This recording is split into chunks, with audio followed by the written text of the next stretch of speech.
Excusez, il y a Salchicha qui est venu nous rejoindre pour la vidéo. Ok, Salchicha. Ok, bébé. Viens. Je vais comme pas faire la vidéo parce que... Salchicha, arrête là. Ok. Au mois de décembre, Salchicha, viens, c'est fini. Tasse-toi. Tu restes, tu peux pas me donner de bisous si tu restes là. Bon. À l'internet, aujourd'hui je vais vous parler d'une histoire assez horrible qui a eu lieu en 2013 à Galice, en Espagne.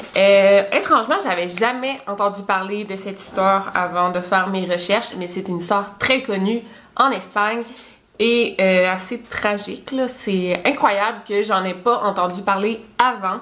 Donc on commence, ça va être une vidéo quand même longue, j'espère que vous allez aimer.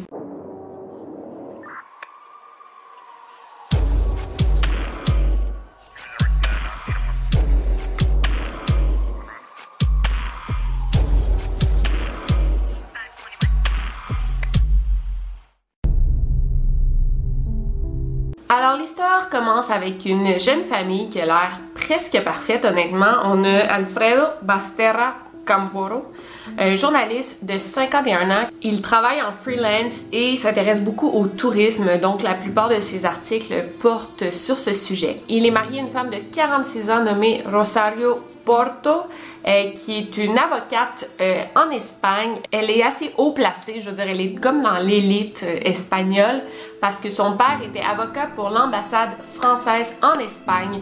Fait que vraiment toute sa vie, elle a eu des grands postes importants. Elle fait une bonne quantité d'argent. Elle est, comme je vous dis, dans l'élite espagnole. Rosario, elle a étudié dans les meilleures universités d'Europe. Elle a grandi avec beaucoup d'argent. Même quand le père de Rosario a démissionné, elle a pris son poste au consulat. Elle a même reçu la médaille de l'Ordre national du mérite de la France en 2007. Donc on parle de des gens super éduqués, avec beaucoup d'argent, qui font partie de la haute société. Tout allait bien pour le couple au niveau professionnel, au niveau social, tout allait vraiment bien. Ils ont donc décidé d'adopter une petite fille d'origine chinoise nommée Young Fang. Elle avait 1 an quand elle s'est fait adopter, mais eux ils l'ont rebaptisée Assunta. L'arrivée d'Assunta dans leur vie, c'était un immense cadeau. Ils étaient en amour avec leur fille. Ce fut la première chinoise adoptée dans la ville de Santiago où le couple vivait. Elle avait comme eu toute l'attention des médias pendant un bout de temps. Yo creo que es un compromiso enorme el que adquieres cuando te traes a un niño y que tú sabes que es para toda la vida. Es que es lo mismo que una paternidad o maternidad biológica. Rosario, c'était une excellente mère, mais ses amis disaient qu'elle faisait comme une sorte d'anxiété maternelle. Elle se stressait beaucoup pour sa fille, elle parlait toujours de sa fille. C'est pas une obsession, mais elle l'aimait tellement qu'elle voulait le mieux pour elle et elle adorait parler de sa fille Assunta. Et je pense que ça arrive pour plusieurs mères, là, tu sais, qui, dès qu'ils ont un enfant, ils parlent juste de leur enfant 24 heures sur 24. Donc pour les amis de Rosario, c'était un peu fatigant, mais bon, on comprenait parce qu'elle venait juste d'adopter un enfant et elle l'avait tellement désiré que quand elle est arrivée dans sa vie, ben, c'était comme sa préoccupation principale. On comprend. Et Rosario avait vraiment de quoi être fière parce que la petite Assunta était exceptionnelle. Elle avait été vraiment bien éduquée par ses parents et elle allait accomplir de grandes choses. Elle était bonne dans tout. Assunta était très responsable et mature pour son âge. Elle était extrêmement proche de ses parents, mais aussi de ses grands-parents maternels. À l'âge de 11 ans, elle suivait des cours d'anglais, de violon, de piano et de danse.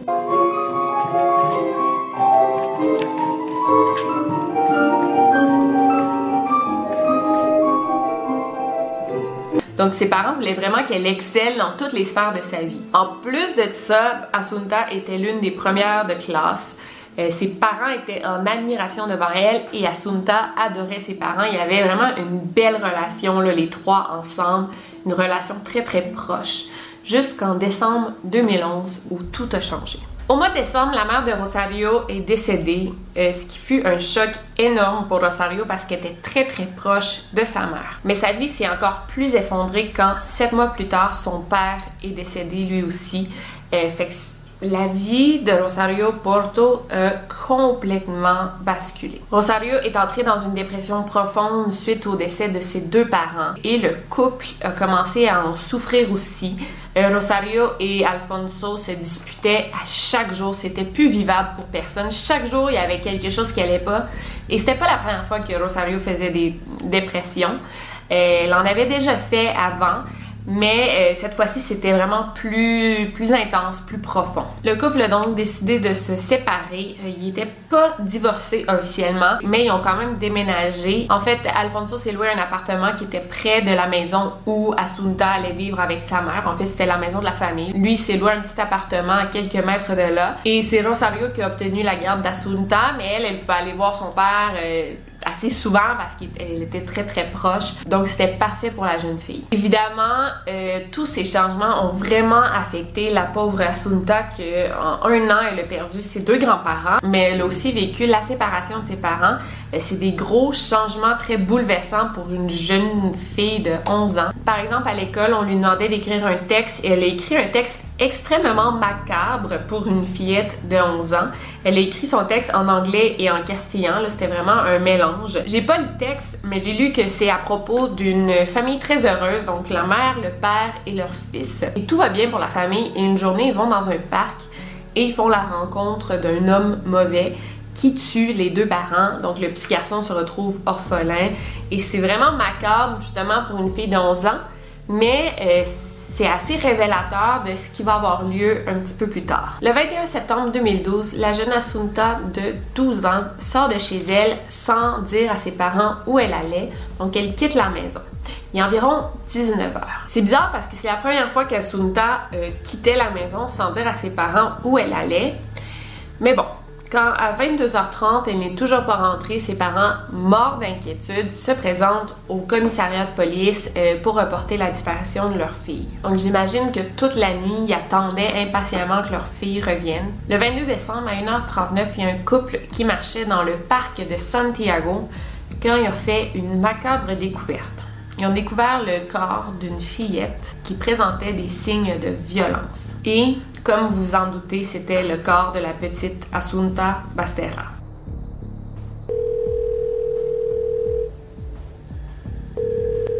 Galicia, buenas noites, dígame. Le llamo de aquí de Cacheiras, por favor, que es que hemos encontrado aquí una niña y creemos que está muerta. ¿Creen que está muerta? Sí, creemos que está muerta. Tiene los ojos blancos, tiene sangre en la nariz, está meada y está tirada aquí en el talud junto a una canaleta. A ver, exactamente, dígame dónde están ustedes. Nosotros estamos en la reta de Cacheiras, donde está la glorieta, y se mete a la izquierda una pista forestal que no tiene salida. ¿Se han acercado a la niña? ¿La han tocado? No, nosotros no hemos tocado a la niña, pero estamos aquí junto de ella. ¿Cómo se llama? Está con el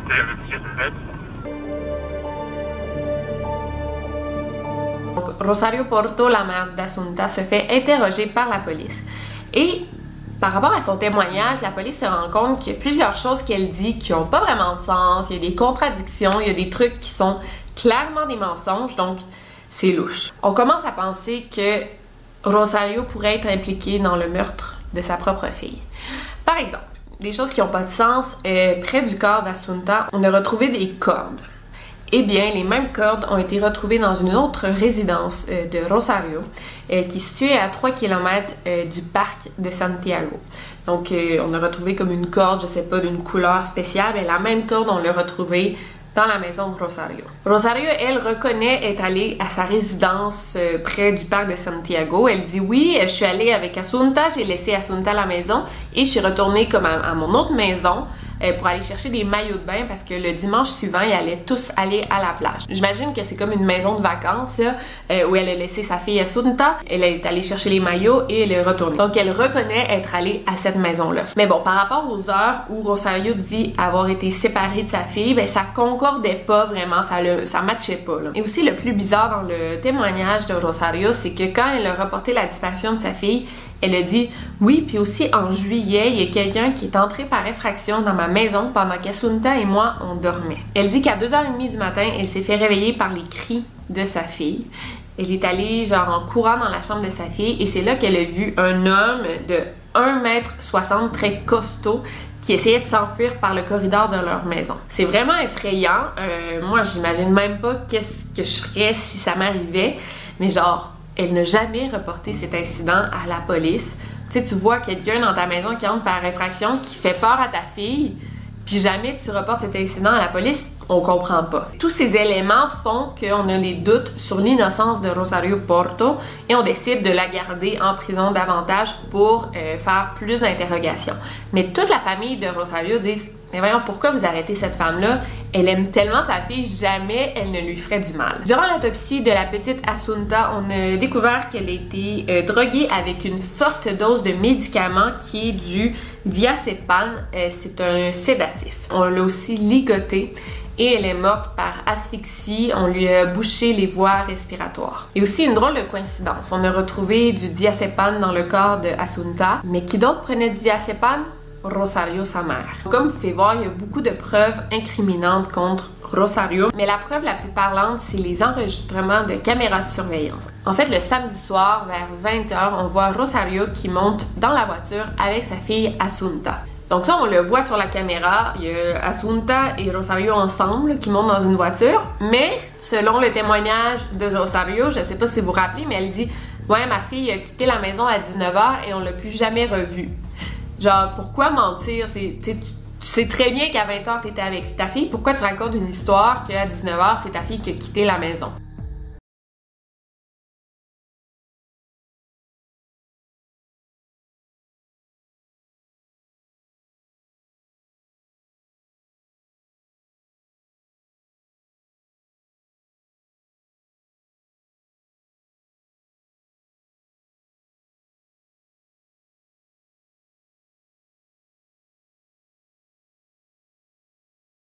La police croit vraiment que Rosario a tué sa fille à cause de toutes ces preuves, mais il pense aussi que Alfonso, le père, serait impliqué dans le meurtre d'Assunta. Durant les interrogations, les deux parents clament leur innocence. Ils disent qu'ils n'ont rien à voir avec le décès de leur fille. Donc là, si c'est pas eux, qui aurait tué la petite Assunta et aussi pourquoi? On se demande quel serait le motif de tuer une petite fille de 11 ans sans raison parce que durant l'autopsie, on a découvert qu'elle n'avait pas été violée. Mais en analysant ses vêtements, on découvre quelque chose d'assez bizarre. Quand on fait des tests sur le t-shirt d'Assunta, on découvre une minuscule tache de sperme. Mais vraiment là, microscopique. Donc on se demande d'où ça vient. La petite fille, elle n'a pas été violée. Pourquoi il y a du sperme sur son t-shirt? Donc c'est assez incroyable. Donc là, l'enquête se complique encore plus. Je sais pas pour vous, mais cette histoire me fait vraiment penser à l'histoire de la petite Paulette du Mexique.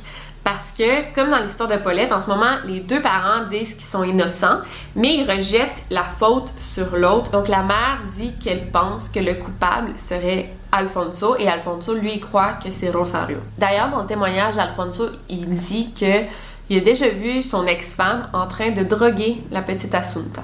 Il dit qu'il l'avait déjà vue en train de donner comme une petite poudre blanche à Assunta. Et Rosario, de son côté, est comme pas capable de clarifier la situation. Elle n'a pas vraiment de réponse à donner par rapport à ces accusations. Il y a aussi des professeurs de musique d'Assunta, parce que je vous rappelle qu'elle prenait des cours de violon et de piano, qui se rappelle qu'une fois en juillet, Assunta est allée en cours et elle était complètement endormie. Elle avait l'air droguée, vraiment. Une petite fille de 11 ans, là. Genre, elle avait la difficulté à se tenir debout tellement qu'elle était endormie, ce qui est pas normal du tout. Quand les profs de musique ont fait part de leur inquiétude à Alfonso, il a dit « Ah oui, je sais, on lui a donné des médicaments contre les allergies et je pense qu'on lui a donné comme une dose trop forte, il n'y a pas de danger. » Mais quand on a rencontré le pédiatre d'Assunta à propos de ses allergies en question, il a dit non, la petite fille, elle a aucune allergie, donc c'est pas vrai.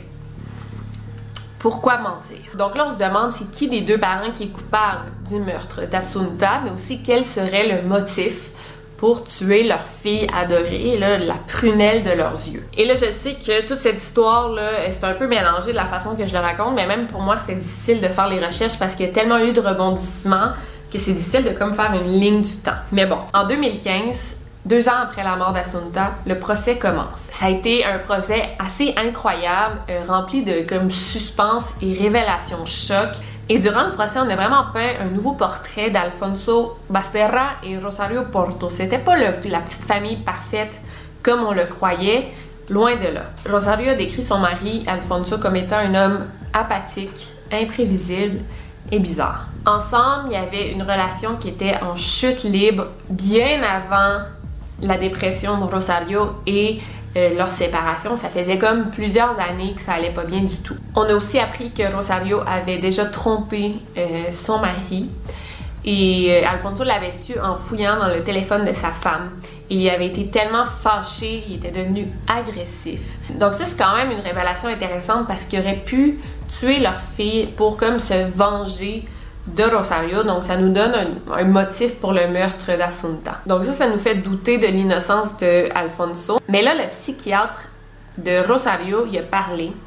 Et lui, il décrit Rosario comme étant une psychopathe. Elle avait déjà été internée dans un hôpital psychiatrique en 2009 et quand elle est sortie, c'était contre les indications du docteur. En fait, quand ils l'ont libérée, lui, il était choqué. Il disait « Elle est vraiment pas prête à sortir d'ici, là. » Mais ils l'ont quand même comme libérée avant le temps. Suite à la mort d'Assunta, le psychiatre a rencontré sa patiente et il a dit qu'elle avait une froideur maladive.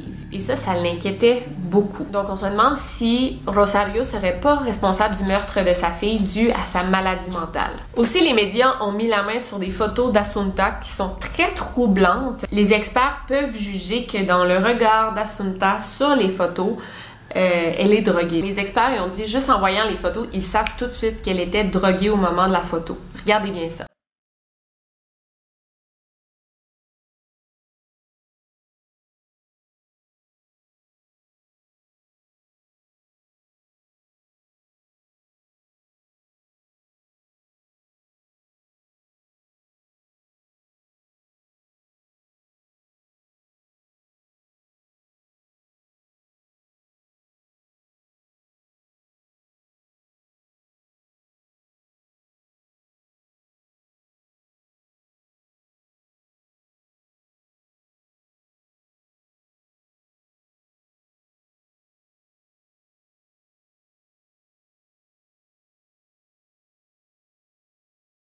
Donc, on pense que justement, les derniers mois avant de mourir, la petite Assunta de 11 ans était droguée de manière régulière. Et je sais pas pour vous, mais moi, en voyant ces photos-là, j'étais horriblement mal à l'aise. Je sais pas si c'est moi qui pense mal, là, mais j'ai l'impression que c'est des photos sexuelles, genre c'est du contenu de pédophile. Genre les poses, le regard, comment la petite est habillée, ça me troublait de voir ces photos-là. Ça, puis surtout, on a retrouvé une tache de sperme sur son t-shirt, puis je sais que vous devez penser qu'il doit avoir une histoire avec le père. On va en reparler plus tard, mais moi, en voyant ça, j'étais mal à l'aise, puis j'étais là, tu sais, ces photos-là sont trop bizarres, puis avec l'histoire du sperme, qu'est-ce qui s'est passé? Qu'est-ce qu'elle a vécu, la pauvre Assunta? Et apparemment, j'étais pas la seule à penser ça. Dans le fond, dans les médias, on se posait la question, genre, et si Assunta, elle avait été abusée sexuellement? Mais bon, honnêtement, on n'a aucune preuve contre le père d'abus sexuel, sauf 2-3 photos étranges. Donc on peut pas accuser un homme de pédophilie et d'inceste sans avoir de preuves, surtout que c'est 2-3 photos sur 17 000 photos qui ont été partagées sur WhatsApp. Évidemment, les médias ont comme pris les plus compromettantes. J'imagine qu'Alfonso et Rosario s'envoyaient plein de photos de leurs filles. Genre, regarde, on va bien, on fait telle affaire. Puis là, ils envoyaient des photos de leurs filles. Ils ont pris des milliers de photos parce que juste sur WhatsApp, il y avait 17 000 photos qui ont été partagées entre le couple, avec la famille. Donc, c'est normal que sur 17 000 photos, il y ait 2-3 photos un petit peu plus bizarres ou étranges. Donc ça, c'est juste des doutes, mais ça n'a jamais été confirmé qu'il y ait une histoire d'abus sexuel. Je n'y crois pas du tout, mais je vais juste dire que ces photos m'ont rendu mal à l'aise. Durant le procès, on est aussi revenu sur le témoignage des professeurs de musique d'Assunta qui disent que durant des cours de musique, Assunta était droguée. Un prof a dit qu'il se rappelait qu'une fois Assunta est arrivée en cours, et elle était tellement somnambule que la professeure n'était pas capable de lui donner des cours de musique. Genre, elle posait des questions à Assunta et Assunta ne répondait même pas, là, ça allait vraiment pas bien. Un autre épisode dans un cours de violon, le 22 juillet, Assunta était pas capable de jouer de la musique. Elle était genre même pas capable de tenir son instrument et la prof a demandé à Assunta genre, ça va? Est-ce que c'est tes médicaments pour les allergies?